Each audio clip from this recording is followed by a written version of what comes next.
How to clear Facebook activity history on iPhone. So all you have to do is to go here directly to your Facebook application and it will lead you to your homepage. Now the next thing that you want to do is on the bottom part, you'll see 6 different options. Tap on your menu. Now here, scroll all the way down up until you see settings and privacy.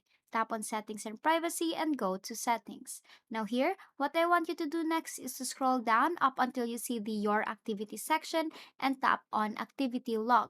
Now here on activity log, you'll see all your activities here. Now, if you want a shortcut, let's say you want to tap on your view activity history here, you have to individually delete that one or to remove that one. Now, the shortcut here to clear your Facebook activity is you have to go through per batch. Now, here you'll see your posts here. So, tap on manage your posts and tap on all here and then tap on trash on the bottom part here and move to trash.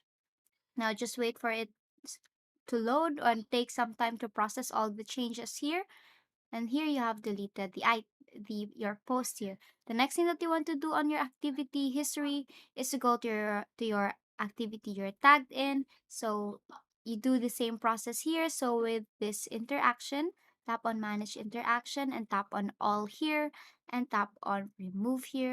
And here, basically, you have to do that to all these sections here. You have to do that the same with the groups, events, and reels, your profile information, your connections, your logged action, and other activity. And basically, that is how you clear Facebook activity history on iPhone. And that is all for today. If this video helped you, please give us some thumbs up and subscribe to our YouTube channel for more tutorials. Thank you for watching.